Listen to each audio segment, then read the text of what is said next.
Inferno, filme dirigido pelo Ron Howard, que também dirigiu filmes muito elogiados e que eu também gostei bastante, como Uma Mente Brilhante, que a gente está vendo o cartaz aqui na tela.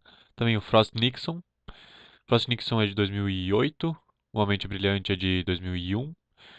Depois do Frost Nixon, também tivemos o Rush, No Limite da Emoção, se eu não me engano, de 2013. E o último que eu vi dele, que também gostei, foi No Coração do Mar, filme de 2015. E, enfim, gosto dos filmes do Ron Howard e foi com certa ah, falta de expectativa que eu fui ver este Inferno, baseado na obra de mesmo nome do Dan Brown. Por que que eu fui ver meio sem expectativa? Porque as críticas que começaram a aparecer não foram nada favoráveis e sempre do mediano para baixo, então fui mais porque acompanhei os dois primeiros filmes também inspirados nas obras do Dan Brown, então meio que para seguir a trilogia. Os dois filmes anteriores não foram nada demais. Eu lembro que na época eu me decepcionei bastante com o Código da Vinci. O Anjos e Demônios foi um pouco melhor, mas ainda assim nada demais. Então, ahn, quais foram as minhas impressões sobre o Inferno?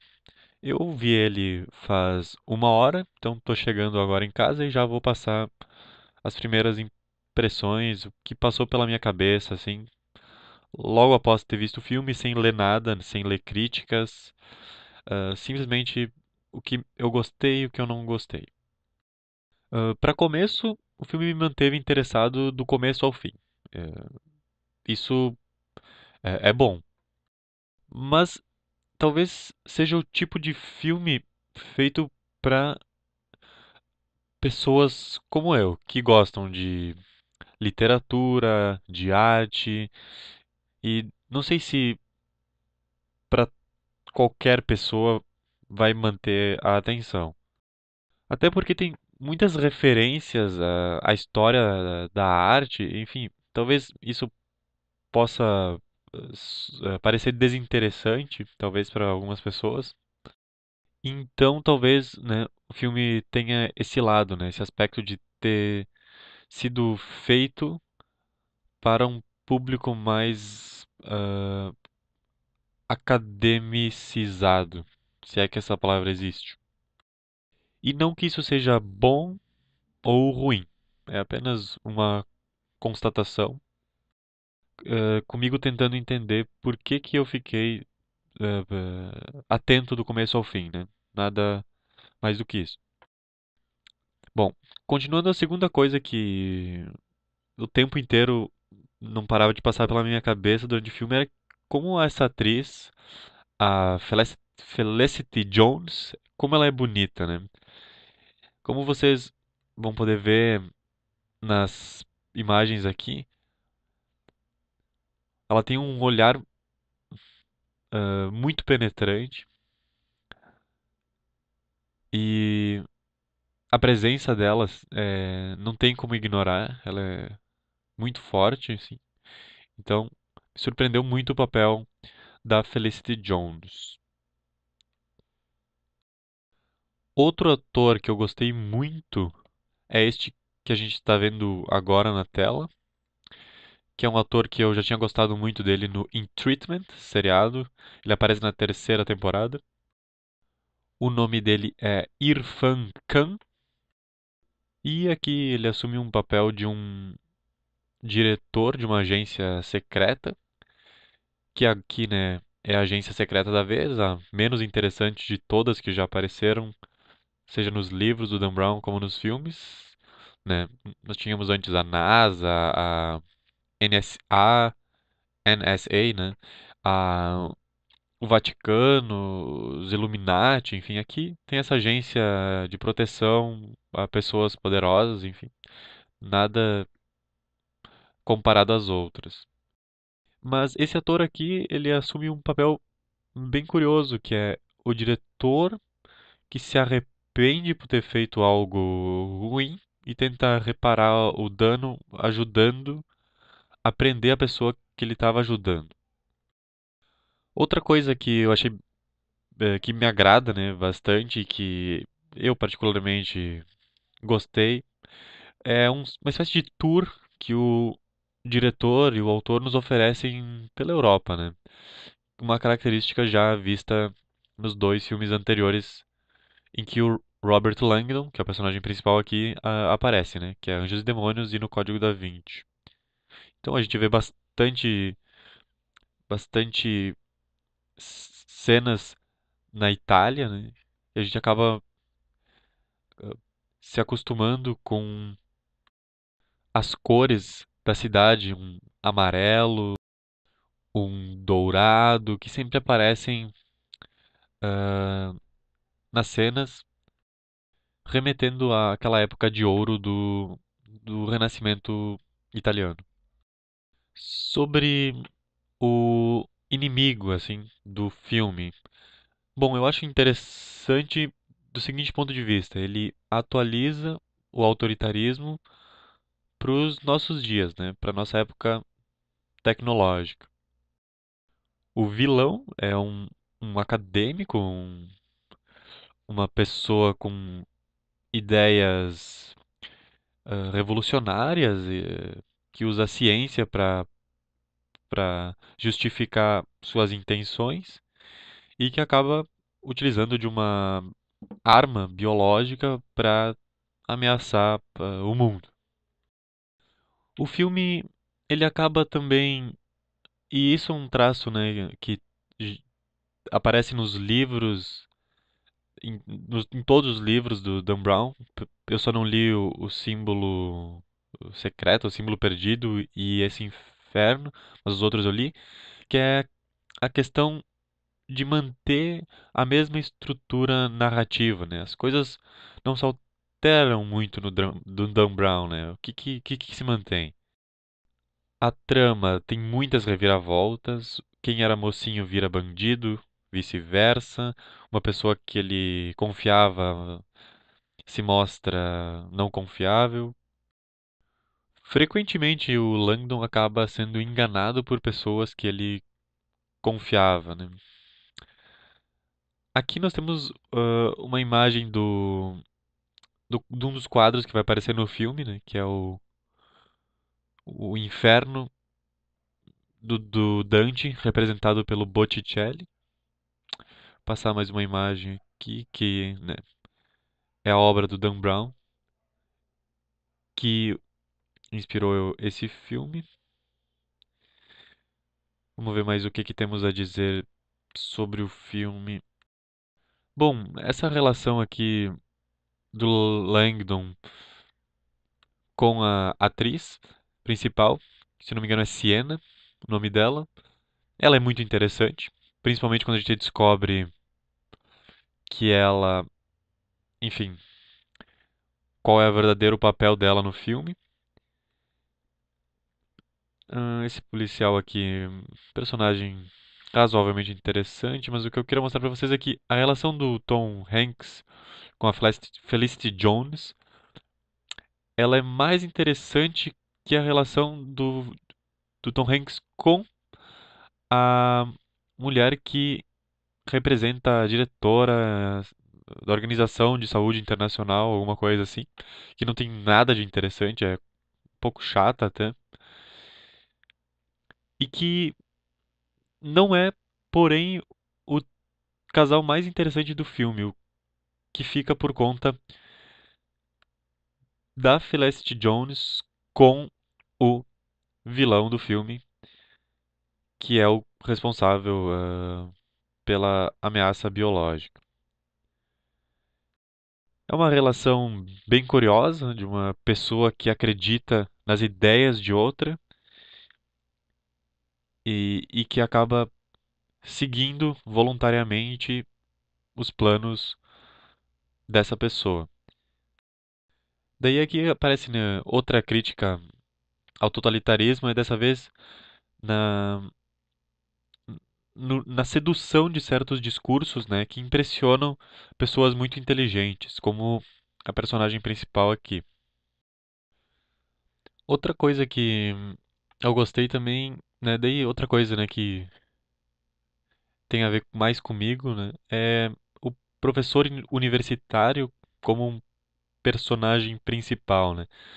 Não sei se isso é uma coisa que vai continuar aparecendo ou que vai crescer, esse tipo de representação, mas não sei se é o tipo de representação que agradaria a maioria. Por exemplo, o que que tem de tão interessante num professor universitário que precisa salvar o mundo? Enfim, né? É isso que o Dan Brown explora. É algo que, claro, já se tem visto bastante, especialmente na literatura, a partir do Sherlock Holmes, né? Utilizando métodos científicos para descobrir como ajudar o Estado. Uma coisa que eu não gostei muito foi que tem um personagem no começo ali do filme que ajuda o Langdon a cometer um ato contra a lei, que tem a ver com essa máscara aqui que a gente tá vendo, que é a máscara do Dante Alighieri, e que acaba não aparecendo mais no filme. Eu pelo menos fiquei esperando ele o filme inteiro e o tal amigo não apareceu mais. Então eu achei isso uma coisa um pouco mal desenvolvida. Sobre os temas do filme tem certas várias coisas, né? Tem uma coisa de abandono no Langdon, que tá sozinho, né, em outra cidade. Isso é uma coisa que é bastante presente nessa personagem, né? A solidão, o abandono dele diante das situações, no mundo, né? Ele precisa enfrentar tudo sozinho, né? Isso é um pouco da ideologia americana, me parece, sendo colocada, sendo projetada num personagem, propositalmente ou não, né? Quando eu penso nisso, eu lembro do Langdon com aquele relógio do Mickey dele, né? Que é o Mickey, né? Se não o maior símbolo ah, dos Estados Unidos em termos da indústria cinematográfica. Dá pra ver um abatimento também no personagem do Tom Hanks, uma falta de abrigo, mas isso aí a gente só percebe, né, pelo ator, assim, a gente não consegue ver isso na trama. A gente não sabe por que que ele tá assim, a gente só percebe isso no ator. Então, isso podia ter sido melhor desenvolvido, essa solidão do Langdon. Porque parece que ele é uma pessoa sem amigos, né? A doutora que aparece ali não era bem uma amiga, era um amor que um amor do Langdon, então um indivíduo totalmente isolado no mundo. E isolado também por causa da profissão, né? O professor acadêmico se dedica ao seu objeto de estudo e acaba não tendo tempo para mais nada. A única explicação para esse desânimo que a gente percebe no personagem poderia ser por causa da relação dele com a doutora que acaba não podendo ser realizada. Mas é a única coisa que o roteiro nos dá sobre o personagem.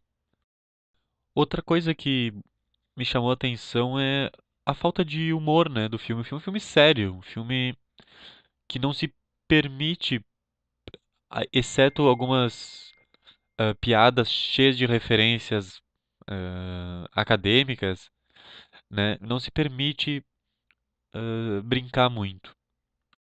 Daí não sei se é por conta da temática, né, que né, tem a ver com querer extinguir parte da população mundial, né, porque como sempre, né, o Langdon está tentando salvar o mundo, está tentando impedir algo muito grandioso de acontecer. Ele é um ser extremamente inteligente e sabe que ele tem uma memória muito boa e que é uma espécie de dever seu retribuir ao mundo tal dom da melhor forma que ele pode. Então,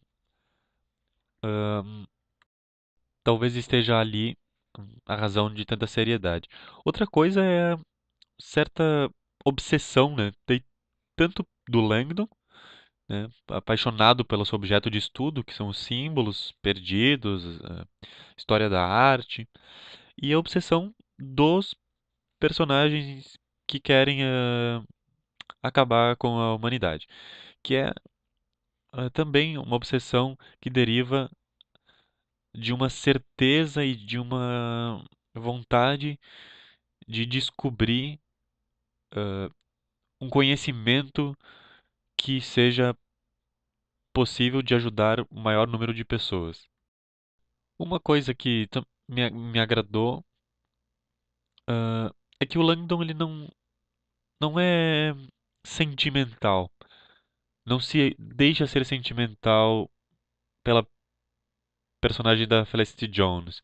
Ele apenas ah, demonstra gostar bastante dela, mas não cai num sentimentalismo clichê. Daí, talvez muito por ela ser muito mais nova do que ele, né? Daí, talvez esse tipo de falta de interesse tenha sido amoroso, né? Tenha sido profissional, proposital. Só temos aqui uma cena de sexo, que é a cena da atriz da Sienna, né? Com o vilão do filme. Mas ainda assim, é super sugestiva e muito rápida. Mas no geral, eu vi muita solidão nos personagens, cada um por si, cada um ah, lutando por algo particular. E o Langdon, né, sendo colocado no papel de um super-herói e sem querer sê-lo, né? Então, eu acho que era isso. No geral, eu achei o filme mediano. Se fosse dar uma nota de, sei lá, de 0 a 5, acho que seria algo entre 3, 3,5. E se eu recomendaria para vocês verem, bom, não se perde muita coisa não vendo, mas tem algumas coisas interessantes caso vocês forem ver, especialmente as coisas que eu comentei no começo, né? Que são que é a viagem, né? O tour que a gente acaba ganhando pela Itália, principalmente, a beleza dessa maravilhosa atriz, Felicity Jones, e algumas outras boas atuações, especialmente a deste ator aqui. Então tá, galera. Espero que vocês tenham gostado aí dos comentários e até a próxima.